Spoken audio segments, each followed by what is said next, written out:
The United States military is undertaking a massive and ongoing operation to prevent this very wicked, radical dictatorship from threatening America and our core national security interests. Viva! Está com o Expresso da Manhã. Eu sou o Paulo Baldaia.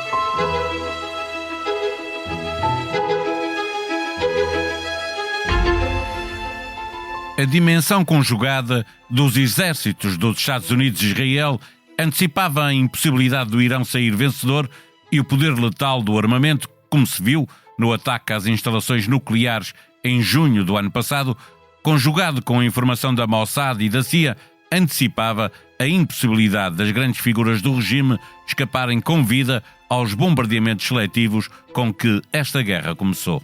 Mas outra coisa é a capacidade de resistir, procurando alargar o conflito aos países vizinhos e a capacidade de substituir rapidamente as lideranças. Afinal, o regime dos ayatollahs tem mais de 50 anos, está organizado em diferentes esferas de poder e sempre esperou que um momento como este pudesse chegar. A capacidade de retaliação do regime iraniano, mais do que fazer moça nos atacantes, põe em causa a imagem das petromonarquias, como a Arábia Saudita, ou Dubai, ou os Emirados, que se apresentam ao mundo como territórios de paz, com fortes praças financeiras, plataformas para a indústria de aviação e para o turismo. O Irão é um grande fator de desestabilização, a par de Israel, que tem nos iranianos uma forte justificação para tudo o que faz. Retirado este irritante, ou pelo menos diminuindo a capacidade de irritação, veremos o que decidem os eleitores em Israel e que caminho irão procurar as diplomacias. À procura de perceber com que linhas cose o futuro, partimos para a conversa com o comentador da SIC, Rui Cardoso. Não tens a sensação que o teu telemóvel ouve as tuas conversas? Sim, às vezes até parece que sabe o que vou jantar. Não se preocupe. A app Caixa Direta Empresas não ouve conversas, mas ouviu as empresas. As suas funcionalidades mais inovadoras são baseadas nas sugestões dos nossos clientes. Pagamentos com fotografia, pesquisa inteligente de movimentos e notificações em tempo real. Esta é a app desenhada com a experiência de quem a usa, feita para quem lidera. Faça o download. Caixa, com o banco certo ao seu lado, a sua empresa cresce. Caixa Geral de Depósitos S.A., registada junto do Banco de Portugal sob o número 35. Viva Rui Cardoso. A supremacia da aliança Estados Unidos-Israel é tão evidente que ninguém apostará um cêntimo no Irão, mas até por isso surpreende a capacidade do regime dos ayatollahs retaliar em tantas frentes, pelo menos 8 países, e terem provocado vítimas mortais em vários lados, incluindo norte-americanos e israelitas? Pois não surpreende por aí além, até porque se tem prejuízo daquilo que é o imenso poder bélico colocado os Estados Unidos na zona do Golfo Pérsico. A verdade é que só um tolo poderia pensar que um país de 90 milhões de habitantes, ainda por cima militarizado e com uma longa experiência de guerras, cairia assim da noite para o dia. Não, de facto não acontece. Sendo que esse mesmo regime, não estamos a discutir os méritos ou os méritos desse assunto, tem a possibilidade de influir de uma maneira decisiva, quase, diria eu, nos fluxos mundiais de petróleo. E, portanto, já lá vamos exatamente a e tem meios relativamente baratos do fazer e simples. O Irão xiita fez alastrar o fogo aos seus vizinhos sunitas ali no Médio Oriente, mas vai inevitavelmente, mesmo que o regime não caia, sair desta guerra mais fraco internamente e deixando de ser uma ameaça para os países à volta, ou não? Esse é exatamente o ponto. Vamos lá ver uma coisa. Quem fica um bocadinho com as barbas de molho neste momento são os Estados do Golfo, são as petromonarquias. E porquê? Primeiro, porque aquela imagem com que eles gostam de se apresentar do oásis de paz e prosperidade do Médio Oriente acabou. Quer dizer, nós vimos hotéis no Dubai a deitar fumo, o próprio aeroporto do Dubai também, idem para o aeroporto da cidade do Kuwait, mais o porto do em Oman, portanto, alguma coisa aconteceu. Agora, a questão é que estes ataques iranianos com mísseis e com drones não ameaçam só as bases dos Estados Unidos, ameaçam nesses países, ameaçam o motor económico do Golfo. Ou seja, o Golfo era a plataforma giratória do tráfego aéreo, era um centro do turismo importante e um centro financeiro internacional. Tudo isso fica posto em causa. Agora, perante isto, as petromonarquias do Golfo constatam uma coisa que já tinham constatado quando houve ataques à Arábia Saudita, feitos nomeadamente pelos úteis à indústria petrolífera da Arábia Saudita. Que é esta coisa, o guarda-chuva americano existe, mas deixa a desejar, é bastante permeável como se viu, não é? Agora, o que é que fazem os Estados do Golfo? Eles perdem mais para ir para a guerra do que tentarem outras vias. E a via que eles podem tentar explorar é a via diplomática, nomeadamente avançando com um argumento que pode frutificar junto dos dirigentes iranianos, que é este.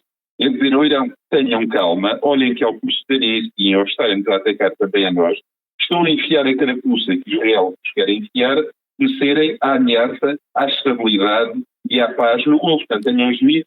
Mas deixa-me perguntar-te, Rui, se o contrário também pode funcionar a favor do Irão, no sentido que, ao atacar esses países, pressiona as opiniões públicas para que os governos desses países pressionem eles, os Estados Unidos e Israel, por uma via diplomática para um cessar-fogo. Bom, isso também, mas depois ainda há outra coisa, que é uma coisa que, de facto, as petromonarquias têm medo, são os efeitos perversos da estratégia Netanyahu e de Trump, por uma razão que é esta, quer dizer, tentar impor de fora mudanças de regime já foi tentado no Afeganistão e já foi tentado no Iraque, e não resultou. Porque é que haveria de resultar brilhantemente no Irão? Pode ficar pior o regime dos ayatollahs, dar lugar, por exemplo, a um regime dos guardas revolucionários, pelo menos internamente, pior do que o que estava?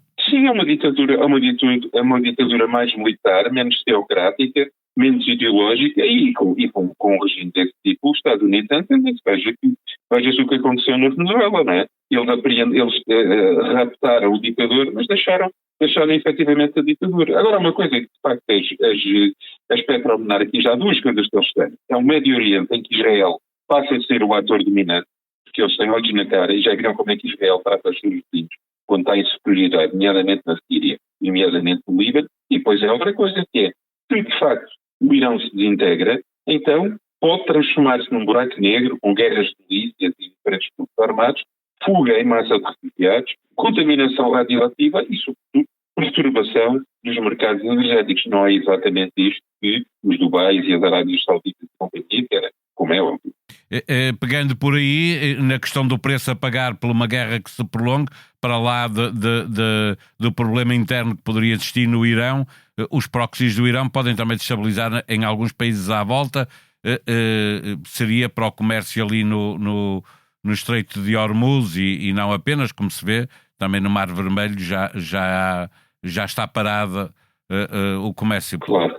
Não, sobretudo com uma razão, quer dizer, qualquer companhia de seguros que tenha juízo ou até qualquer armador ou qualquer capitão do navio pensa, não é duas vezes, pensa 3 ou 4 antes de utilizar aquelas rotas que, mesmo que não se passe nada, são efetivamente perigosas, já estão a fazer subir os preços dos prémios de seguro.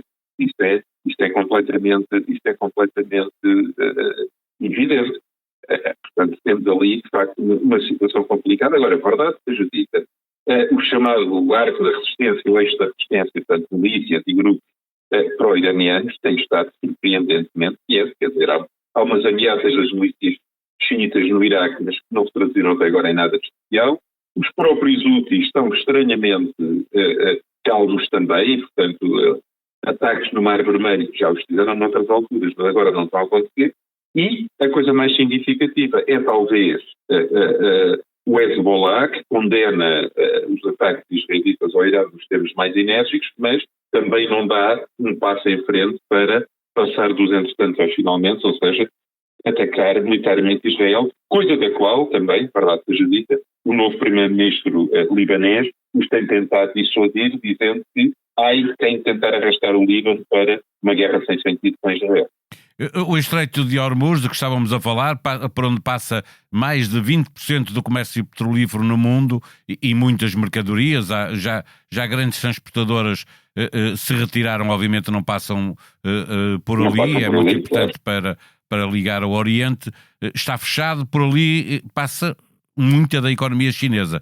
Pequim é aliado de Teherão, porque é que não ouvimos a China neste conflito? Não, de facto, se alguém está de facto com as barbas a arder com esta situação, é a Ásia e designadamente dentro da Ásia, de facto, a China, porque a maior parte das importações asiáticas de hidrocarbonetos, portanto, seja petróleo, seja gás, vêm, de facto, do Médio Oriente. 3/4 do petróleo que transita pelo Estreito de Hormuz têm exatamente como destino a região asiática. Agora, há umas contas feitas pela agência de Bloomberg que dizem que se o petróleo, no caso da guerra, se prolongar, subir para os $108 por barril, isso pode custar à China qualquer coisa como menos 0,5% de crescimento, o que, para um país imenso como a China, é efetivamente alguma coisa. Agora, a questão ali é que aquele velho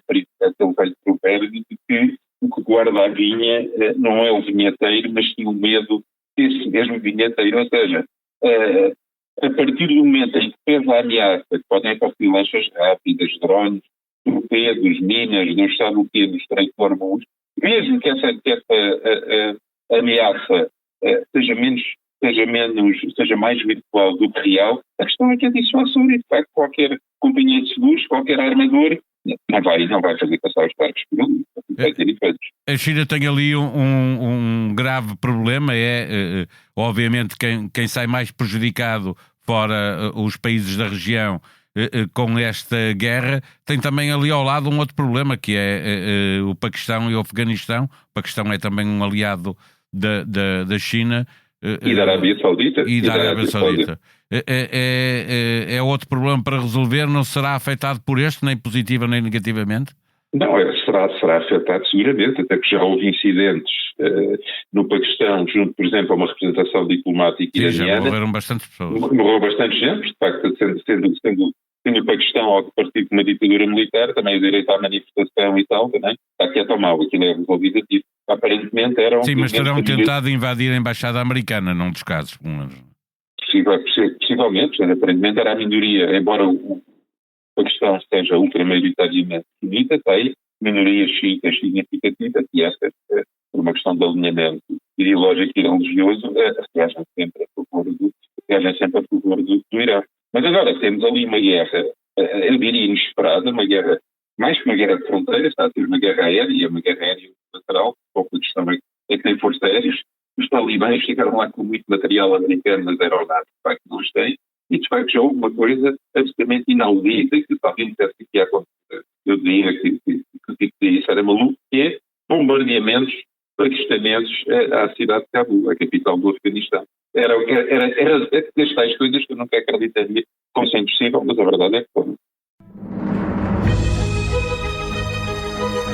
Num episódio gravado poucas horas depois dos Estados Unidos e Israel terem bombardeado o Irão, Catarina Maldonado Vasconcelos conversa com o professor e analista Daniel Pinel, que lembra que os Estados Unidos entraram diretamente na guerra contra o Irão numa altura em que ainda decorriam esforços diplomáticos e que isso pode mudar tudo. Estes ataques, salienta, não oferecem qualquer incentivo ao Irão para regressar à mesa das conversações e abrem dois cenários, explica Pinel neste episódio extra de O Mundo a seus pés. Ao contrário do que aconteceu após a Guerra dos 12 Dias, em junho do ano passado, o Irão não tem nenhum incentivo estratégico para negociar, reforça este investigador da Universidade de Amsterdão, lembrando que as equipas envolvidas nas negociações foram ludibriadas. A sonoplastia deste episódio foi de João Luís Amorim. Nós vamos voltar amanhã. Até lá, tenham um bom dia.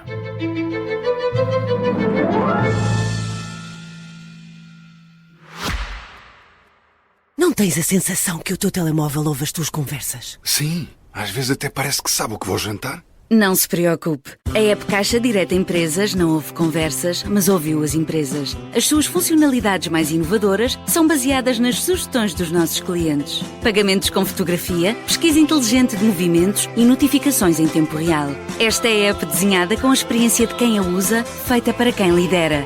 Faça o download. Caixa, com o banco certo ao seu lado, a sua empresa cresce. Caixa Geral de Depósitos S.A., registada junto do Banco de Portugal sob o número 35.